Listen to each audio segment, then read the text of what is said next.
Sarah El Haïry, bonjour. Donc dans cette atmosphère, vous avez vu familiale et festive. Effectivement, festif, familial, mais en même temps très... ça fait du bien. Il est heureux. Et d'un autre côté, j'ai découvert une part de vous que je ne connaissais pas. C'est votre amour pour la loubia, mais je retiens. Je veux bien l'adresse. Donc le président de la République a tenu meeting samedi à la Défense. Il a mis l'accent sur ses mesures sociales. C'est un virage à gauche que nous avons vu samedi. En réalité, c'est la présentation du programme dans sa totalité. C'est ni un virage à gauche, ni un virage à droite. C'est la droite et la gauche et le centre en même temps. C'est ce qu'il faut pour la France. Mais vous sentiez qu'il y avait une petite carence quand même d'écoute sur les préoccupations plus sociales. Non, ce n'est pas, franchement, ce n'est pas un sujet vraiment de catégorie. Vous connaissez le combat de François Bayrou. Et depuis 2002, ça a été toujours le même. C'est-à-dire, arrêtons de catégorie, arrêtons de mettre des mesures dans des catégories, arrêtons de mettre des gens dans des catégories, c'est pas le projet. Le nôtre, il est simple. C'est une France plus forte économiquement, plus juste socialement. Ça veut dire quoi, pour sortir de cette phrase qui a peut-être un peu cash, c'est que c'est pas normal que dans notre pays, quand on travaille, on doive choisir entre manger et se chauffer. Ce n'est pas normal dans notre pays de finalement se dire je ne vais pas m'en sortir à la fin du mois ou je ne vivrai pas mieux que mes parents. Mais c'est la redistribution des richesses qui est en panne, oui, parce qu'on en crée des richesses. Bien sûr qu'on en crée et il faut continuer à en créer. Et il faut rappeler à quel point le discours des populistes de l'extrême droite, de l'extrême gauche, que ce soit Marine Le Pen, que ce soit Zemmour, que ce soit Mélenchon, en réalité mentent. Ils mentent aux Français, ils mentent aux petits épargnants, ils mentent à la classe moyenne. Pourquoi ? Parce qu'ils veulent distribuer sans financer ? Ils distribuent sans financer, donc en réalité, c'est la matraque fiscale, c'est-à-dire l'augmentation des impôts. Ils sont obligés. Évidemment, il n'y a pas d'argent magique. Il y a un moment, il faut dire les choses telles qu'elles sont. Qu'est-ce qui crée de la richesse ? Le travail, monsieur Barbier, et rien que le travail. Ça veut dire quoi ? Ça veut dire baisser le coût, en réalité, des impôts. C'est ce qu'on va continuer à faire, c'est ce qu'on a déjà fait. Impôts de production, par exemple, pour les entreprises. Viser le plein emploi. Une France forte, c'est quoi ? C'est une France forte à l'international, dans sa capacité à créer des emplois. C'est une France forte sur ses territoires. Ça veut dire continuer ce qu'on a commencé à faire, baisse de la taxe d'habitation, baisse des charges fixes, je pense aux charges de santé, je pense au zéro reste à charge pour les lunettes, pour l'auditif, mais aussi une France qui se donne des ailes, qui se donne les moyens d'être plus fière d'elle-même, plus fière de ses enfants. Et ça, c'est l'école. Mais pour l'instant, ce qu'on a retenu des propositions d'Emmanuel Macron, c'est la retraite à 65 ans et le RSA conditionné. C'est un peu punitif, tout ça. Absolument pas. Et vous voyez, c'est exactement une perception. Quand on dit la retraite à 65 ans, c'est une des mesures les plus courageuses et les plus justes. Est-ce que vous croyez tout ça, vous savez, ces grandes phrases qui vous vendent du rêve et qui en réalité ne peuvent pas se produire. C'est aujourd'hui le discours de Marine Le Pen. Quand on dit la retraite à 60 ans, c'est mentir aux Français. Une retraite à 65 ans, c'est quoi concrètement ? C'est permettre de garantir notre modèle social, qui est un modèle par répartition. Ce que propose Marine Le Pen, c'est finalement que les plus riches puissent réellement financer leur retraite avec de l'assurance, avec plein d'autres choses. Mais quand vous êtes un ouvrier, quand vous êtes un employé, demain, une retraite à 60 ans, c'est la misère des plus petits retraités. Nous, c'est l'inverse. C'est augmenter, en réalité, la retraite minimum, parce que vivre en deçà de 1100 € quand vous avez travaillé toute votre vie, c'est indigne, et ce n'est pas acceptable dans notre modèle. Par contre, ça veut dire aussi prendre en considération les métiers les plus pénibles, prendre en considération la composition de la vie, et aussi permettre aux plus jeunes, dont je suis, de peut-être plus travailler au début parce que tu as envie, parce que tu as de l'énergie, parce que tu as envie d'avoir un peu plus de sous, parce que tu as envie de gagner du temps, et finalement, à la fin, du dernier tiers de ta vie, en profiter peut-être un peu plus. Ça, c'est une réforme des retraites juste, financée, et qui permet de maintenir un modèle social qui est le nôtre. Alors, le service national universel sera généralisé, le président l'a promis, l'a annoncé. De quoi s'agit-il exactement ? Refaire cohésion nationale face au péril type Vladimir Poutine ? Bien sûr, c'est faire cohésion nationale parce que c'est la force de notre pays. Et il l'a rappelé, le candidat. La France est un bloc. Elle ne trie pas entre ses enfants. Elle ne trie pas ni en fonction de leur religion, ni en fonction de leur histoire, et encore moins en fonction de leur quartier. Et quand il dit ça, ça veut dire quoi ? Ça veut dire que tu sois fils d'ouvrier, habitant à Sarcelles ou jeune bourgeois de Nantes, en réalité, nous avons un drapeau, une histoire, une culture, mais un destin commun. Et ça veut dire que, oui, de la mixité, refaire vibrer une Marseillaise, lever un drapeau et se sentir responsable. Et donc, ça sera obligatoire pour tous les garçons et toutes les filles. Ça a vocation à être évidemment généralisé, donc obligatoire, pour plus de 700 000 jeunes. Et il se trouve que hier, j'étais dans une réunion publique avec des jeunes Français de l'étranger. Et évidemment, eux aussi seront invités à y participer parce que quand on est Français en métropole, en Outre-mer et à l'étranger. Et ça Ça, c'est prendre chacun comme il est et aller faire vibrer aujourd'hui cette citoyenneté qui est nécessaire. Vous l'avez mis en place de manière expérimentale. Ça va coûter combien de le généraliser ? Vous savez, aujourd'hui, les projections, elles sont à 4-5 ans. De fait, il y a une baisse, parce que plus il y a de nombres, plus on baisse. J'ai pas de projection. Moi, je fais pas de Madame Irma sur les chiffres.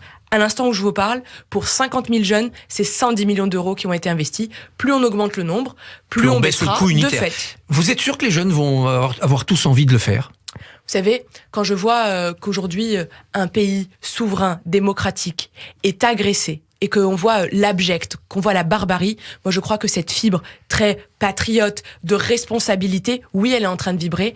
C'est ni la colo, ni l'armée, ni l'école, mais c'est un moment de cohésion nationale et donc de résilience nationale. Mais vous avez des jeunes Français qui vous disent, moi, la France, je la rejette, elle m'a rien donné. Oui, et c'est à eux que j'ai envie de parler. C'est à ceux qui disent, moi je me sens pas français. Non mais viens vivre la France, viens te rendre compte à quel point parfois tes difficultés elles sont partagées. Que tu sois d'un quartier ou que tu sois d'une zone rurale, les galères de mobilité elles sont partagées. Donc il y a un moment, si tu ne te saisis pas, et c'est l'équilibre entre les droits et les devoirs, si tu ne te donnes pas les moyens, eh bien tu ne peux pas pleinement prendre ta vie en main. Et t'es beaucoup plus heureux quand tu prends ta vie en main. Ça veut dire quoi ? Aide-toi et la République t'aidera.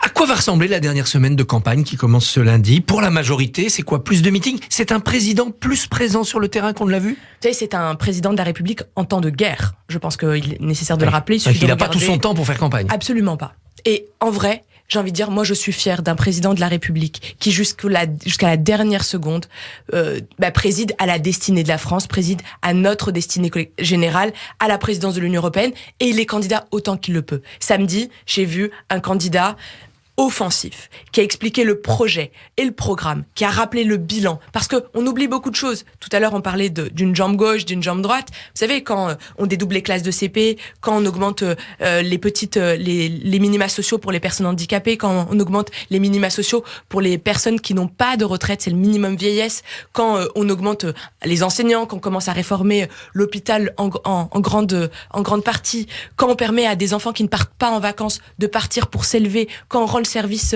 civique et les mobilités européennes accessibles.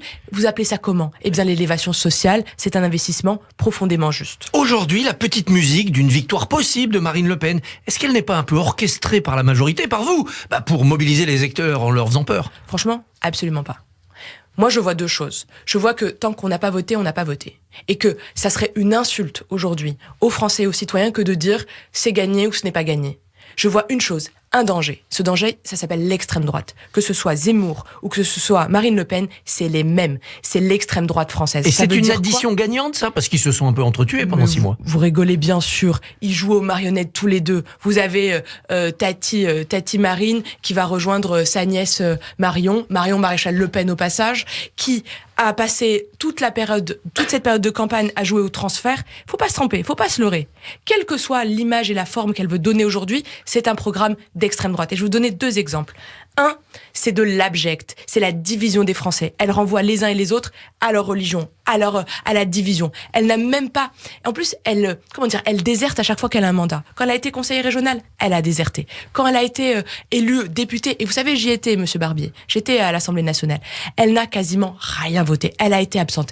Et même réconcilier les mémoires, et même faire que notre pays soit plus fort, elle ne l'a pas voté. Oui, Et la dernière d'entre elles, janvier, restitution des biens culturels aux ayants droit propriétaires des victimes, aujourd'hui, des victimes de persécutions antisémites, elle ne l'a pas voté. Et c'est un exemple très concret. Mais face à cela, aujourd'hui, le Front républicain ne marche plus. Les électeurs de Jadot et d'Hidalgo-Pécresse, ils disent au second tour, Macron, il se débrouillera sans nous. Ne pas voter Macron au premier tour et au second tour, c'est-à-dire le 10 et le 24 avril prochain, c'est voter pour Marine Le Pen. Et je vais être assez cachée, assez responsable dans mes propos.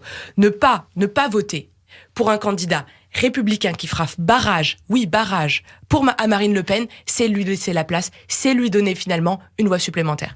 Je crois que c'est une responsabilité collective que de ne pas s'habituer au discours d'extrême droite. Aujourd'hui, quand on voit à quel point ces discours de haine, de division sont présents, eh bien moi, je refuse de m'habituer. Ça a été la naissance de mon combat politique et de mon engagement politique. Fédération progressiste, ce sont des élus de gauche qui créent une structure pour épauler Emmanuel Macron. Il y a le Modem, il y a Horizon, il y a des tas de petites structures. La majorité semble bien éclatée, non ?